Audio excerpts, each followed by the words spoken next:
Fox 23 News right now. You Decide 2013. It's a fight to the finish. Fox 23 is with Tulsa's mayoral candidates as they campaign to the very end. And tonight, voters have their say.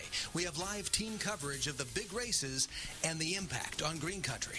Bitter blast, Arctic air sweeping across green country, how the deep freeze is affecting voter turnout. Breaking news, breaking weather. This is Fox 23 News at 5. We'll have all your election coverage in just a minute. First, get ready for that cold weather to take a dive into bitterly cold territory. I'm Clay Loney. And I'm Shay Rozzi. Fox 23 Chief Meteorologist James Adelot is tracking what's expected to be the coldest temperatures in the Tulsa metro since February 1st, James. Well, take a look outside, and you see two of the ingredients that have made today a very cold, blustery day. Clear skies and that gusty north wind blowing the American flag pretty much straight out, with the north winds at times gusting up past 25 miles per hour. The clear skies come into play this evening. Once the sun sets, temperatures will drop dramatically overnight. But the wind has caused wind chill issues all day. The wind chill now in Tulsa is actually relatively warm, 30 in town. We saw wind chills in the mid-teens this morning. 33 the wind chill in Muskogee, 29 the wind chill in Bartlesville and in Pryor. Take a look at metro area temperatures right now. We're back into the 30s, 37 degrees in Tulsa and Broken Arrow, 37 in Owasso and at Tulsa International Airport. Mostly mid to upper 30s across the metro area. Coming up in just a few minutes, I'll walk you through your hour-by-hour forecast, and we'll talk about how cold temperatures will go, not only in Tulsa, but we could see bone-chilling temperatures near the Kansas-Oklahoma line get close to single digits. Now to You Decide 2013 and how tonight's election could affect Tulsa moving forward. At stake, a more than $900 million bond package, a raise for city councilors, and, of course, the city's next mayor.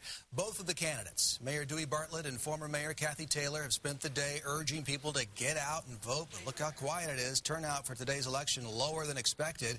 County Election Board says it's only about 20%. Polls will close in about 2 hours. Fox 23 is committed to bringing you complete coverage of tonight's election. Our team of reporters is with the mayoral candidates and keeping an eye on the bond election. We begin with Fox 23's Brittany Jeffers, who's live at Mayor Bartlett's watch party at the Oklahoma Jazz Hall of Fame. Brittany? Shay, right now, crews are really just putting the finishing touches on this room. If you take a look behind me, some people just finished bringing in TVs, setting up the tables out here. They just finished up on the stage. The doors don't officially open until 6:30 tonight. So my photographer and I swung by the election headquarters of Mayor Dewey Bartlett, where we saw a lot of volunteers there, still answering the phone, still handing out pamphlets.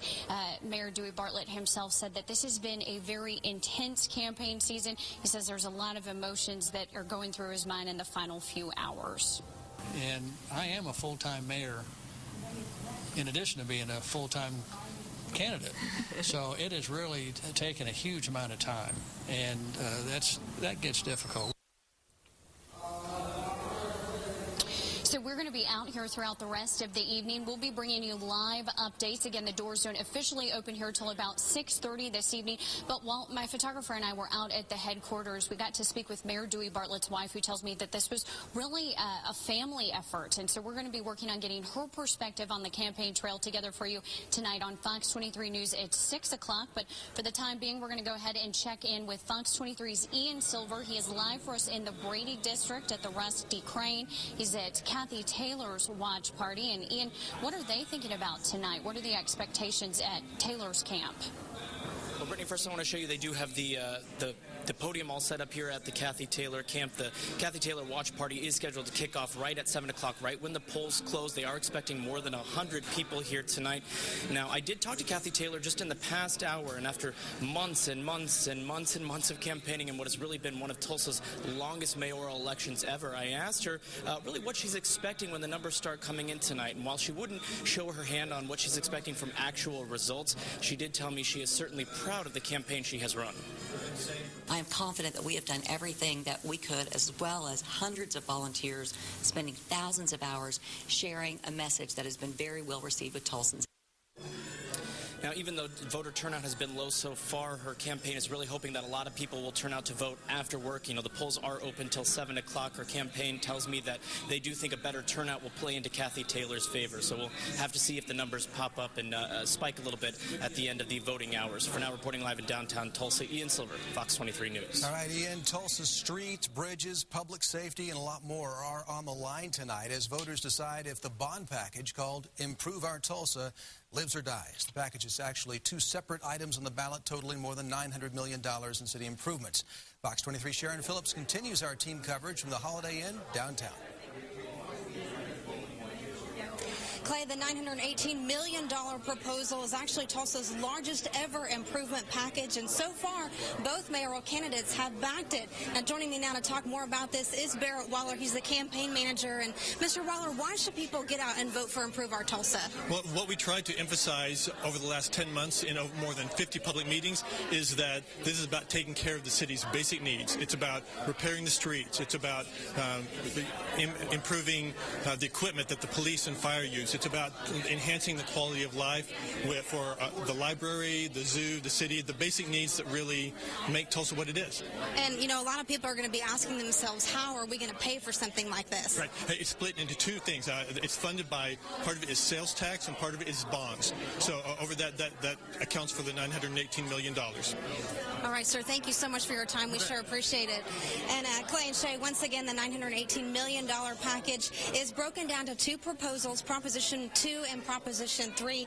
They are on the balance this evening, and you still have a little bit of time to get out and vote if you haven't already done that. We're going to be out here all night reporting on how this is going and what people decide to do with Improve Our Tulsa. For now, reporting live downtown, I'm Sharon Phillips, Fox 23 News. We are also keeping a close eye on a more than $14 million bond package in Sand Springs. The money would pay for a new facility for its police and fire departments and enhance parks and recreation. For property owners, it would mean about $130 more a year in taxes, depending on the value of your home.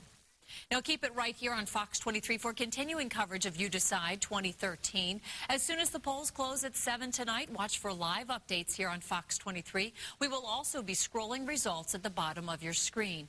And for a more detailed look at elections across Green Country, head to our website, fox23.com. You can also follow us on Facebook and Twitter.